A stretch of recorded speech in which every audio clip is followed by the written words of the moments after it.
Hey y'all, finally back from a couple crazy weeks.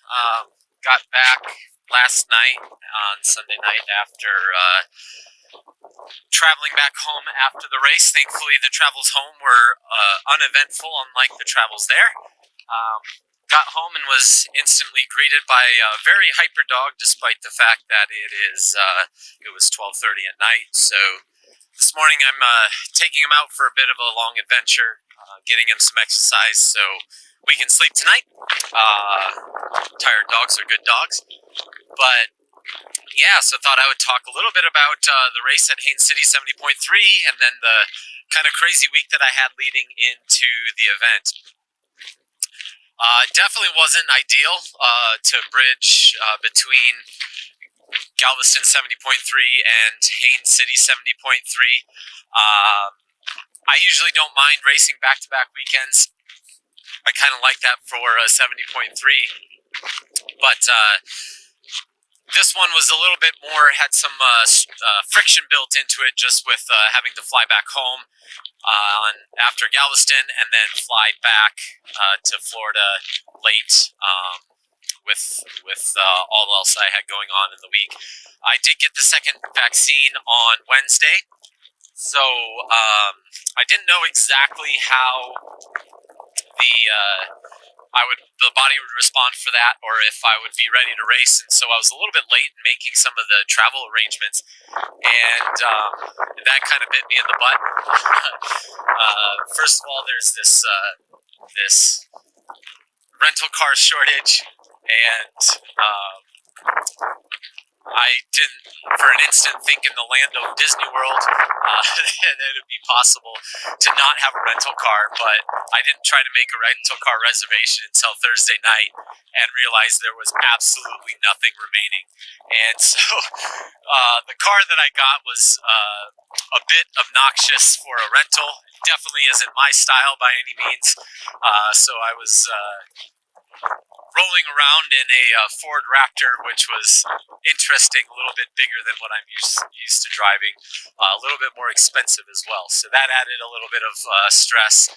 And then I didn't get into Haines City actually until Saturday, the day before the race, and got checked in for the race and got my pre-ride done, bike checked, and then I went to check into my Airbnb, and it didn't exist anymore. The lady, I called, and they're like, yeah, we took this rental, or we were supposed to take this rental off almost a year ago. No one's tried to rent it, so we just stopped doing it.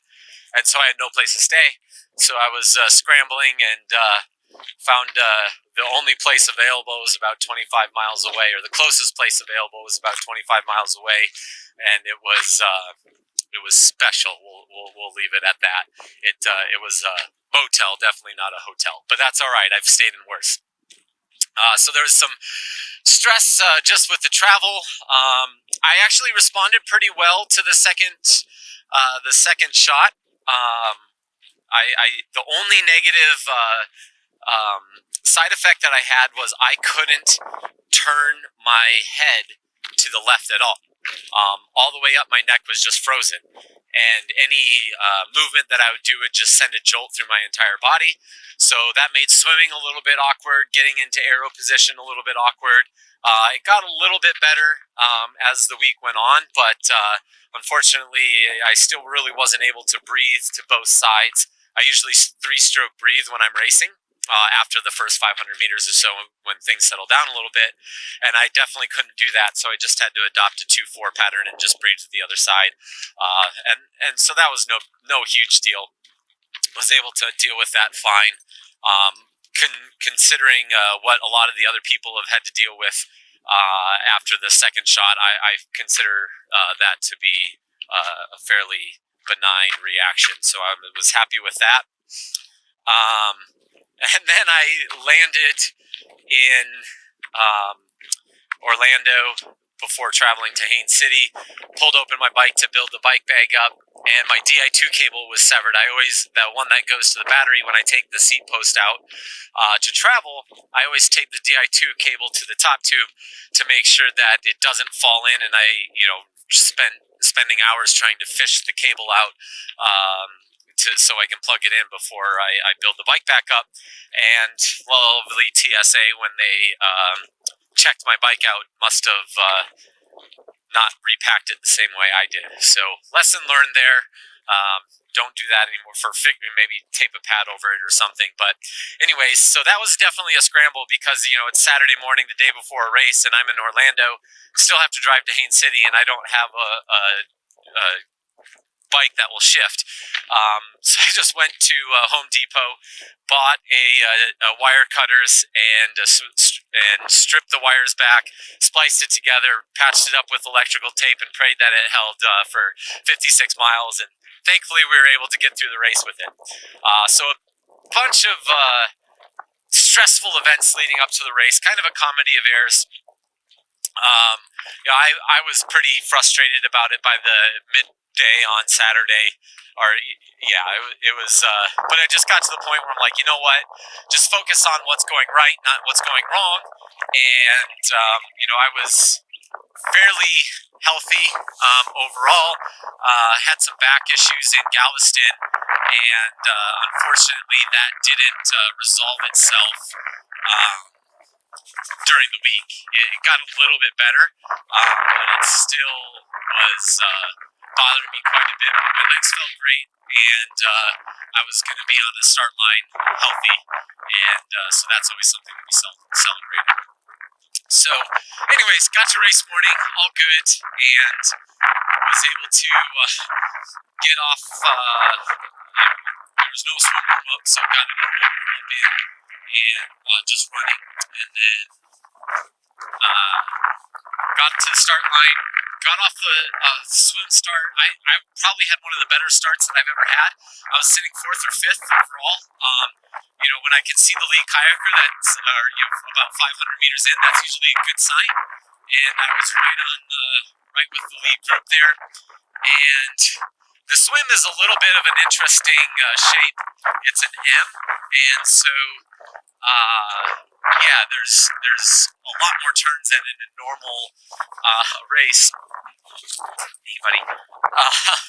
And unfortunately, the lead kayaker got a little confused and took way too sharp of a turn on the first turn. And so we did a 180, and then we all knew it was wrong. I knew it was wrong, but it's hard to be that one guy that goes off and just ignores what everybody else is doing. So we were following the lead kayaker, not really knowing, and we swam about another 100 meters back in the wrong direction, and then realized that it was wrong, and we basically had to turn around and go back off to the left again. And basically what that did is it brought everybody together, so it was like another start. And so all of a sudden the guys in the second and third pack were mixed in with the guys in the first pack, and so it definitely helped them in the long term for the overall race, because they got back with the lead group. So the gaps were much smaller, but it also meant that since the guys that were in the back were now mixed in with the front, that gaps were opening up in the overall group. And because of that, I was having to, when a gap would open up and I would notice it, I would circle around and try to bridge it. I bridged 3 or 4 of them. Unfortunately, wasn't able to bridge the last one. That would have been up to the lead group when it formed a couple spots in front of me. But I gave it a go and swam pretty hard to try to catch her, and ended up about 20 seconds back of where I wanted to be, or where I was before we all went off course. So definitely a lesson learned there. I don't think that'll happen very often, where the lead kayaker doesn't know the course, but again, it's our responsibility to know. And I was playing follow the leader like everybody else, and kind of got bit for it. We knew it was wrong, or I knew it was wrong, and just went along with it anyways. Or we were off course and just went with it because that's what everybody else was doing. And unfortunately, that was something that ended up hurting me a bit in the long run, because it brought some of those bikers back right up to us. And before, usually if you have a little bit of time to get settled in before they come on to you, you can handle their attacks a little bit better.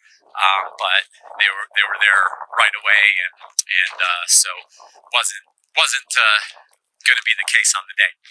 Onto the bike. It's a rolling bike. The roads were actually pretty good until there's a 5 mile section where it was pretty rough, but otherwise not too bad. Unfortunately, my back was not letting me do much. It's probably one of the worst powers I've ever had in a 70.3. It flared up right away, and I would have sections where I could go 20 minutes and feel great, and then I would have sections where I couldn't ride an aero for more than 5 minutes. And when my back was really bad, the power would just shut off, and I just wasn't able to do anything, which was really frustrating because I was in a good place out of the water, and I had people that were riding well around me, and so should have been able to be a factor on the bike instead of just be holding on for dear life and trying to limit my losses. And that's part of the risk that you take if something goes wrong the first week when you race back-to-back races. But that's again just the way it went. Not very happy about the bike in my overall effort on the bike, just because I couldn't put down the power. I am really happy about how my position is, and just the overall aerodynamics and everything. It's working well. I just need my back to be a little bit more cooperative, and something that I'm always going to deal with. I've got a spondy in my back. It's a small fracture. It's just who I am, and so I'll have good days and bad days with that. And so I just need to keep on working with Coach Purvis and my physio and everything, and making sure that I'm on top of it. I just got to figure out a new plan to get back at it. Last year I didn't have an issue once in a race, and so far I'm 2 out of 3. I've had some issues. So back to the drawing board a little bit with that. We'll get it figured out. On to the run. I got out. It was definitely hot and humid, and I didn't know how I was going to react to that. I've had some struggles in the last couple of years. Since getting heat stroke a number of years back, I've struggled a little bit in the heat and humidity especially, but everything felt good. I've been doing a lot on the training end to try to get used to the heat and be better and manage it a little bit better than I have been the last couple of years, and it paid off. To run overall a 1:10 mid, I think it was 1:10:38 or something like that. It's the official time. But yeah, to run that well in the heat and humidity, I'm really happy with it. It was the fastest run split on the day by a fairly substantial margin. So again, not going to complain about that in the heat. I'm running really well right now. I'm swimming really well right now. All my training on the bike is going really well.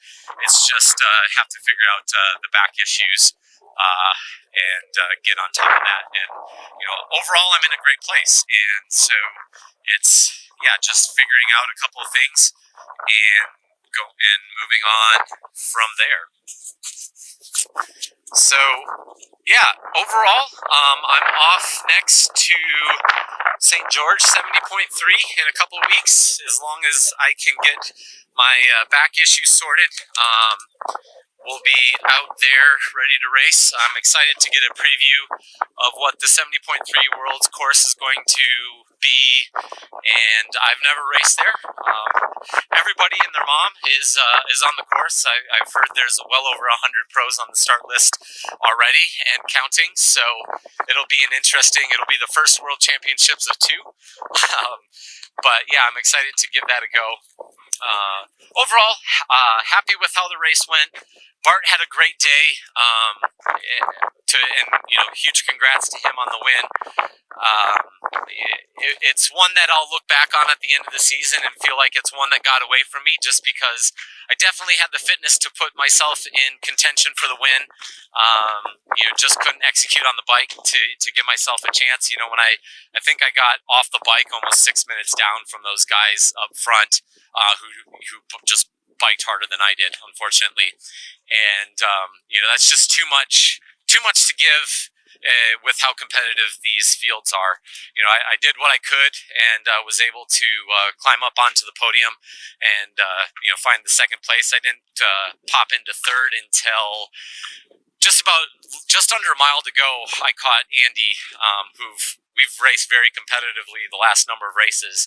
I think he's got me a couple times, and I've got him a couple times. So it's been fun racing him. A lot of the Europeans are coming over here, so just because the racing situation here is a little bit different, so they're coming over and getting a few races before heading back home. So that's been fun getting some new people to race. But thanks for tuning in. I'll have some more things coming out here for you shortly. But yeah, until next time.